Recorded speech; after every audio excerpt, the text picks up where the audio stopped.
आज हम स्टार्ट करने जा रहे हैं एक नया topic, nomenclature of organic compound. जैसा कि आप सभी को पता है, हमने लास्ट क्लास में हमारा क्लासिफिकेशन ऑफ ऑर्गेनिक कंपाउंड पढ़ा था। वहां हमने कंपाउंड्स को क्लासिफाई किया था कि हम उन्हें किस किस कैटेगरी में क्लासिफाई कर सकते हैं। आप सभी को पता है, organic chemistry deals with millions of compound. Organic chemistry millions of compound के साथ डील करती है। उसमें open chain, close chain, aromatic, heterocyclic, बहुत तरह के कंपाउंड आते हैं। So in order to identifying any molecule, a systematic method of naming has been developed and is known as IUPAC nomenclature. That means किसी molecule को identify करने के लिए एक systematic method develop किया गया जिसे कहा गया IUPAC nomenclature, जिसका full form था International Union of Pure and Applied Chemistry। ये थी IUPAC। In this systematic nomenclature, the name are correlated with the structure. IUPAC के अंदर उनका नाम उनके स्ट्रक्चर से कोरिलेट करता था, जिससे जो रीडर है और जो लिसनर है वो उस नाम से सेम स्ट्रक्चर डिड्यूस कर सके। दैट मीन्स अगर मैंने बोला है प्रोपेन, तो मैंने जो बोला प्रोपेन वो और जिसने उसको सुना वो दोनों सेम ही स्ट्रक्चर के बारे में सोच रहे हों। अगर हम इसको नहीं लाते, ऐसा सिस्टम नहीं होता, तो मैंने कुछ और बोला होता, उसके दिमाग में कुछ और स्ट्रक्चर आती, तो वो सिस्टम सही नहीं होता। इसलिए IUPAC सिस्टम में बताया गया कि जो रीडर और लिसनर होता है वो उस नेम से सेम स्ट्रक्चर डिड्यूस कर सके। अब एक क्वेश्चन उठता है कि अगर IUPAC सिस्टम हमने बाद में डेवलप करी, तो इससे पहले हम कंपाउंड के नाम किस तरह दिए जाते थे। That means before the IUPAC nomenclature, how the organic compound were assigned? These names are assigned on the basis of their origin or certain properties. मतलब उनका नाम उनकी origin से और उनकी कुछ जो property similar होती है उनसे रखा गया। For example, citric acid. Citric acid किसी को नाम दिया गया क्योंकि वो citrus fruits में पाया जाता है। अब citrus fruits कौन से होते हैं? मैंगो हो गया, लेमन हो गया, ऑरेंज हो गए, ये सब हमारे सिट्रस फ्रूट्स है जिनके अंदर सिट्रिक एसिड पाया जाता है। बात क्लियर है यहां तक? इसी तरह मैं एक और एग्जांपल की बात करूं तो जो एसिड होता है, the acid found in red ants are named as formic acid since the Latin word for ant is formica. यहां हमें कोई बात जमी नहीं, हम बोल रहे हैं आंट के अंदर पाया जाने वाला एसिड फॉर्मिक एसिड होगा, पर क्या वो उसके नाम से मैच कर रहा है? नहीं, वो नाम से मैच इसलिए नहीं कर रहा क्योंकि जो आंट है, आंट को हम लैटिन में फॉर्मिका बोलते हैं और फॉर्मिका से फॉर्मिक एसिड ड्राइव हुआ है। बात समझ में आपको यहां तक? तो ये था जब IUPAC सिस्टम नहीं था तो हम किस तरह उनका नाम करते थे। अब IUPAC सिस्टम आने के बाद हमने कंपाउंड्स का नाम किस तरह किया, अब हम वो पढ़ने जा रहे हैं। इसमें हम सबसे पहले पढ़ेंगे स्ट्रेट चेन हाइड्रोकार्बन। तो किसी भी स्ट्रेट चेन हाइड्रोकार्बन का नाम लिखने के लिए हमें सबसे पहले एक वर्ड रूट और एक सफिक्स की जरूरत पड़ती है। That means name of compound equals to word root plus suffix. अब सबसे पहले हम देखेंगे कि वर्ड रूट क्या होता है और उसके बाद देखेंगे हम सफिक्स क्या होता है। So the general word root for any carbon chain is alk. किसी भी कार्बन चेन के लिए जनरल वर्ड रूट होता है एल्क, ALK। बात समझ में है आपको यहां तक? अब वर्ड रूट को हम डिटेल में देखते हैं। अब आपको एक बुक दिख रही है, इसमें से जो आपको टेबल दिखाई दे रही है, इस टेबल में आपको एक तरफ नंबर ऑफ कार्बन एटम लिखा हुआ है और दूसरी तरफ उनके वर्ड रूट लिखे हुए हैं।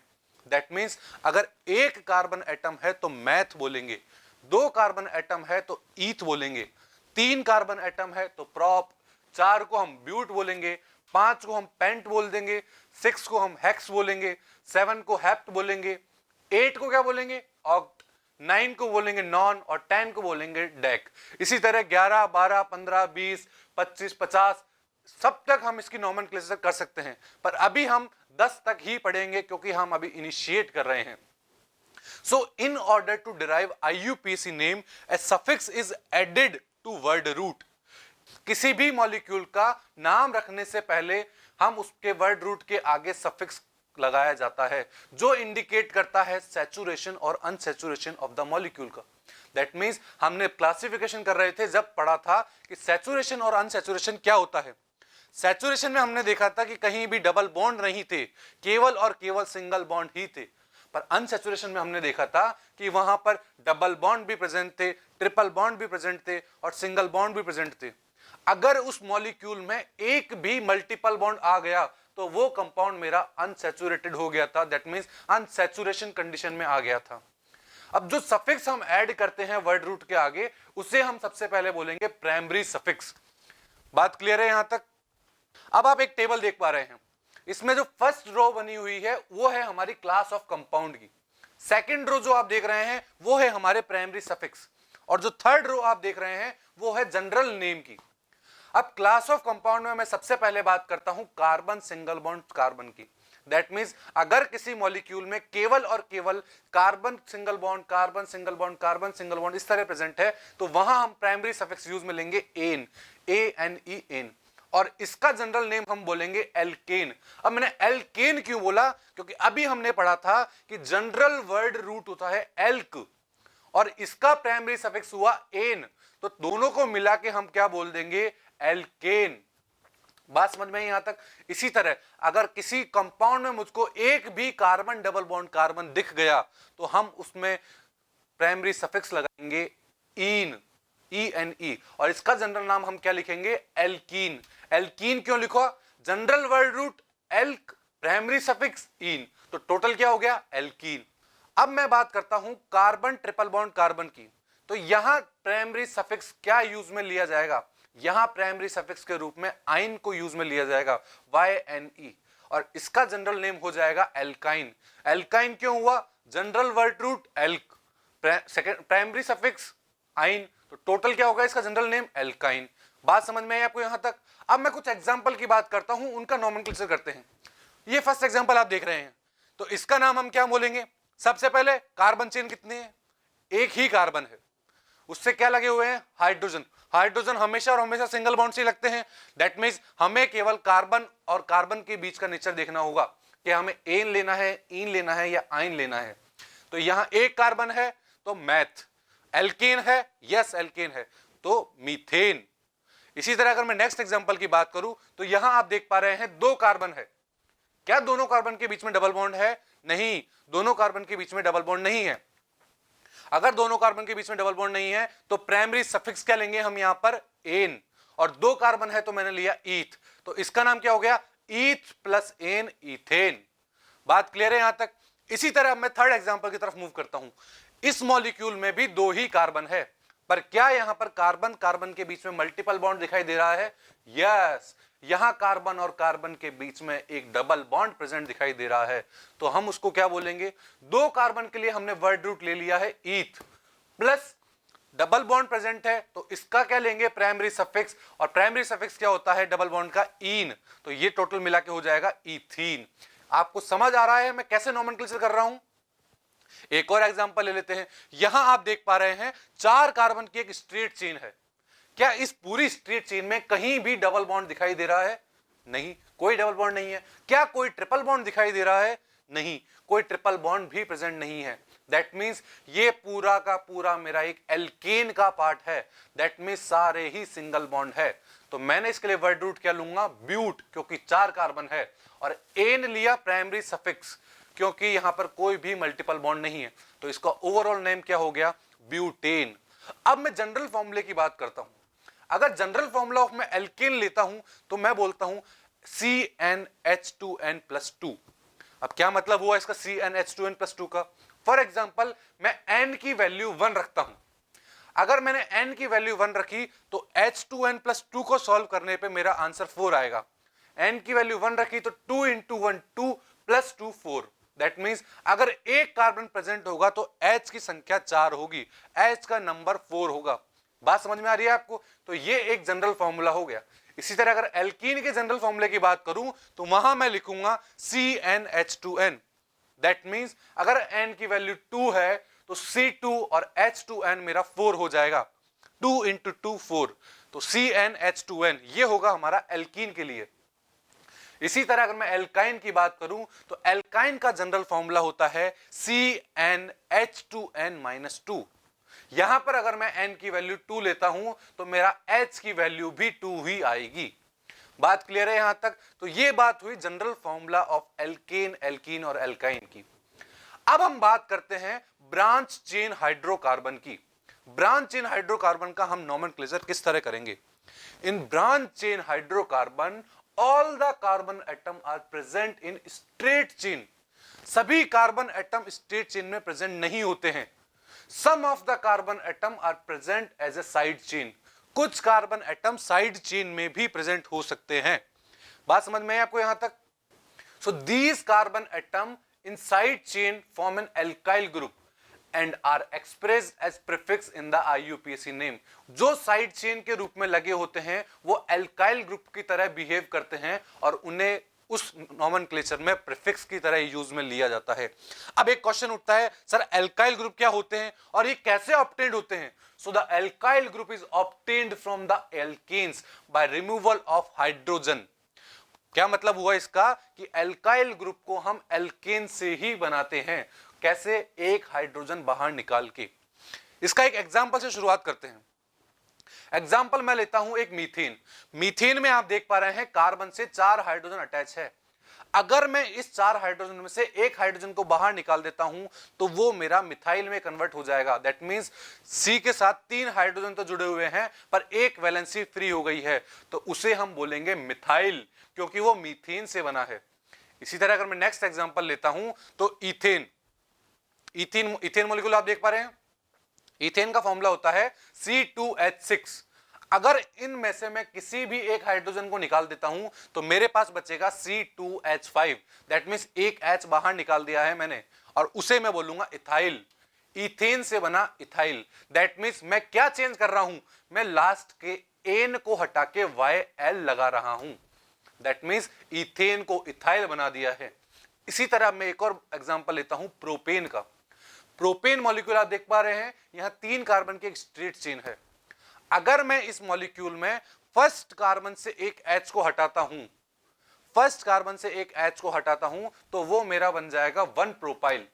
और अगर इसी चेन में से मैं सेकंड वाले में से एक H निकालता हूं तो वो मेरा बन जाएगा 2 प्रोपाइल, जिसे हम आइसोप्रोपाइल भी बोल सकते हैं।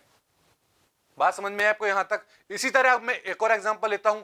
अब आप देख पा रहे हैं ये नया मॉलिक्यूल, इसका नाम क्या होगा? क्या आप बता सकते हैं? देखिए 4 कार्बन चेन, तो वर्ड रूट हम लेंगे ब्यूट।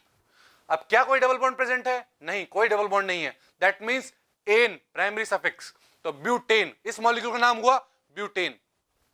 ब्यूटेन में हम किस तरह को एल्काइल ग्रुप में कन्वर्ट कर सकते हैं? अगर मैं फर्स्ट कार्बन से H को निकाल दूं तो वो हो जाएगा हमारा 1 ब्यूटाइल। अगर सेकंड कार्बन से एक H को निकाल देता हूं तो वो हमारा हो जाएगा 2 ब्यूटाइल। अब कुछ के मन में आ रहा होगा कि सर हम थर्ड कार्बन से भी तो H निकाल सकते हैं। नहीं, अगर हमने थर्ड से H निकालेंगे तो उसको पीछे से नंबरिंग दी जाएगी। नंबरिंग की अभी हमें टेंशन नहीं लेनी है, जस्ट नेक्स्ट इसके हम वही सीखेंगे कि किस तरह नंबरिंग की जाती है। तो हम इसमें केवल फर्स्ट और सेकंड कार्बन से ही H निकाल के इसको ब्यूटाइल में कन्वर्ट कर सकते हैं। अगर हम थर्ड से निकाल रहे हैं तो उसको इस तरफ से नंबरिंग देके सेकंड पे ले लिया जाएगा। दैट मींस इसके अंदर 2 पॉसिबिलिटी है, 1 ब्यूटाइल और 2 ब्यूटाइल। अब एक और ब्यूटेन का आइसोमर होता है आइसोब्यूटेन। किस तरह बनाया जाता है आइसोब्यूटेन को? आइसोब्यूटेन में क्या होता है, 3 कार्बन की एक स्ट्रेट चेन होती है और एक मिथाइल ग्रुप सेकंड कार्बन से बाहर की तरफ निकला हुआ होता है। तो ये एक आइसोब्यूटेन हो गया। अब क्या इसको हम एल्काइल पार्ट में कन्वर्ट कर सकते हैं? बिल्कुल कर सकते हैं। जहां से मिथाइल बाहर निकला हुआ है सेकंड कार्बन से, वहां पे एक H प्रेजेंट है, उसे हम बाहर निकाल देंगे तो वो हमारा आइसोब्यूटाइल में कन्वर्ट हो जाएगा। इसी तरह एक और फॉर्म क्या बना सकते हैं? एक और फॉर्म होती है टर्शरी ब्यूटेन। टर्शरी ब्यूटेन कैसे होगा? एक ही कार्बन से 3 कार्बन बाहर निकाले हो जा सकते हैं। दैट मींस 3 मिथाइल ग्रुप बाहर निकले हुए हैं और उसपे एक H प्रेजेंट है। उसी कार्बन से अगर मैं उस H को बाहर निकाल देता हूं तो वो मेरा कन्वर्ट हो जाएगा टर्शरी ब्यूटाइल में और उसको मैं कह सकता हूं 3 डिग्री ब्यूटाइल। बात क्लियर है यहां तक? अब मैं जनरल फॉर्मूले की बात करता हूं। अगर जनरल फॉर्मूला ऑफ मैं एल्केन लेता हूं तो मैं बोलता हूं CnH2n+2। अब क्या मतलब हुआ इसका CnH2n+2 का? फॉर एग्जाम्पल मैं n की वैल्यू 1 रखता हूं। अगर मैंने n की वैल्यू 1 रखी तो H2n+2 को सॉल्व करने पे मेरा आंसर 4 आएगा। n की वैल्यू 1 रखी तो 2 × 1 2 + 2 4। दैट मीन्स अगर एक कार्बन प्रेजेंट होगा तो H की संख्या 4 होगी, H का नंबर 4 होगा। बात समझ में आ रही है आपको? तो ये एक जनरल फॉर्मूला हो गया। इसी तरह अगर एल्कीन के जनरल फॉर्मूले की बात करूं तो वहां मैं लिखूंगा CnH2n। दैट मीन्स अगर n की वैल्यू 2 है तो C2 और H2n मेरा 4 हो जाएगा, 2 इंटू 2 4, तो CnH2n ये होगा हमारा एल्कीन के लिए। इसी तरह अगर मैं एल्काइन की बात करूं तो एल्काइन का जनरल फॉर्मूला होता है CnH2n-2। यहां पर अगर मैं n की वैल्यू 2 लेता हूं तो मेरा H की वैल्यू भी 2 ही आएगी। बात क्लियर है यहां तक? तो ये बात हुई general formula of alkane, alkene और एल्काइन की। अब हम बात करते हैं ब्रांच चेन हाइड्रोकार्बन की। ब्रांच चेन हाइड्रोकार्बन का हम नोमेनक्लेचर किस तरह करेंगे? In branch chain hydrocarbon all the carbon atom are present in straight chain. सभी कार्बन एटम स्ट्रेट चेन में प्रेजेंट नहीं होते हैं। Some of the carbon atom are present as a side chain. कुछ कार्बन एटम साइड चेन में भी present हो सकते हैं। बात समझ में है आपको यहां तक? So these carbon atom in side chain form an alkyl group and are expressed as prefix in the IUPAC name। जो साइड चेन के रूप में लगे होते हैं वो एल्काइल ग्रुप की तरह बिहेव करते हैं और उन्हें उस नोमेनक्लेचर में प्रीफिक्स की तरह यूज में लिया जाता है। अब एक क्वेश्चन उठता है, सर एल्काइल ग्रुप क्या होते हैं और ये कैसे ऑब्टेन्ड होते हैं? So the alkyl group is obtained from the alkanes by removal of hydrogen. क्या मतलब हुआ इसका? कि एल्काइल ग्रुप को हम एल्केन से ही बनाते हैं। कैसे? एक हाइड्रोजन बाहर निकाल के। इसका एक एग्जांपल से शुरुआत करते हैं। एग्जांपल मैं लेता हूं एक मीथेन। मीथेन में आप देख पा रहे हैं कार्बन से 4 हाइड्रोजन अटैच है। अगर मैं इस 4 हाइड्रोजन में से एक हाइड्रोजन को बाहर निकाल देता हूं तो वो मेरा मिथाइल में कन्वर्ट हो जाएगा। दैट मींस सी के साथ 3 हाइड्रोजन तो जुड़े हुए हैं पर एक वैलेंसी फ्री हो गई है, तो उसे हम बोलेंगे मिथाइल, क्योंकि वो मीथेन से बना है। इसी तरह अगर मैं नेक्स्ट एग्जांपल लेता हूं तो इथेन। इथेन मॉलिक्यूल आप देख पा रहे हैं। इथेन का फॉर्मूला होता है C2H6। अगर इनमें से मैं किसी भी एक हाइड्रोजन को निकाल देता हूं तो मेरे पास बचेगा C2H5। दैट मींस एक H बाहर निकाल दिया है मैंने और उसे मैं बोलूंगा इथाइल। इथेन से बना इथाइल। दैट मींस मैं क्या चेंज कर रहा हूं? मैं लास्ट के N को हटा के YL लगा रहा हूं। दैट मींस इथेन को इथाइल बना दिया है। इसी तरह मैं एक और एग्जांपल लेता हूं प्रोपेन का। प्रोपेन मॉलिक्यूल आप देख पा रहे हैं, यहां 3 कार्बन की एक स्ट्रेट चेन है। अगर मैं इस मॉलिक्यूल में फर्स्ट कार्बन से एक H को हटाता हूं, फर्स्ट कार्बन से एक H को हटाता हूं तो वो मेरा बन जाएगा 1 प्रोपाइल। और अगर इसी चेन में से मैं सेकंड वाले में से एक H निकालता हूं तो वो मेरा बन जाएगा 2 प्रोपाइल, जिसे हम आइसोप्रोपाइल भी बोल सकते हैं। बात समझ में है आपको यहां तक? इसी तरह अब मैं एक और एग्जांपल लेता हूं। अब आप देख पा रहे हैं ये नया मॉलिक्यूल, इसका नाम क्या होगा? क्या बता सकते हैं? देखिए 4 कार्बन चेन, तो वर्ड रूट हम लेंगे ब्यूट। अब क्या कोई डबल बॉन्ड प्रेजेंट है? नहीं, कोई डबल बॉन्ड नहीं है। That means an primary suffix, तो ब्यूटेन। इस मॉलिक्यूल का नाम हुआ ब्यूटेन। ब्यूटेन में हम किस तरह को एल्काइल ग्रुप में कन्वर्ट कर सकते हैं? अगर मैं फर्स्ट कार्बन से H को निकाल दूं तो वो हो जाएगा हमारा 1 ब्यूटाइल। अगर सेकंड कार्बन से एक H को निकाल देता हूं तो वो हमारा हो जाएगा 2 ब्यूटाइल। अब कुछ के मन में आ रहा होगा कि सर हम थर्ड कार्बन से भी तो H निकाल सकते हैं। नहीं, अगर हमने थर्ड से H निकालेंगे तो उसको पीछे से नंबरिंग दी जाएगी। नंबरिंग की अभी हमें टेंशन नहीं लेनी है, जस्ट नेक्स्ट इसके हम वही सीखेंगे कि किस तरह नंबरिंग की जाती है। तो हम इसमें केवल फर्स्ट और सेकंड कार्बन से ही H निकाल के इसको ब्यूटाइल में कन्वर्ट कर सकते हैं। अगर हम थर्ड से निकाल रहे हैं तो उसको इस तरफ से नंबरिंग देके सेकंड पे ले लिया जाएगा। दैट मींस इसके अंदर 2 पॉसिबिलिटी है, 1 ब्यूटाइल और 2 ब्यूटाइल।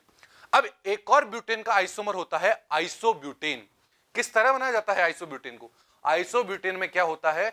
3 कार्बन की एक स्ट्रेट चेन होती है और एक मिथाइल ग्रुप सेकंड कार्बन से बाहर की तरफ निकला हुआ होता है।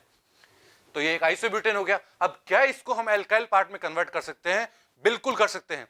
जहां से मिथाइल बाहर निकला हुआ है सेकंड कार्बन से, वहां पे एक H प्रेजेंट है, उसे हम बाहर निकाल देंगे तो वो हमारा आइसोब्यूटाइल में कन्वर्ट हो जाएगा। इसी तरह एक और फॉर्म क्या बना सकते हैं? एक और फॉर्म होती है टर्शरी ब्यूटेन। टर्शरी ब्यूटेन कैसे होगा? एक ही कार्बन से 3 कार्बन बाहर निकाले जा सकते हैं। दैट मींस 3 मिथाइल ग्रुप बाहर निकले हुए हैं और उस पे एक H प्रेजेंट है, उसी कार्बन से अगर मैं उस H को बाहर निकाल देता हूं तो वो मेरा कन्वर्ट हो जाएगा टर्शरी ब्यूटाइल में, और उसको मैं कह सकता हूं 3 डिग्री ब्यूटाइल। बात क्लियर है यहां तक?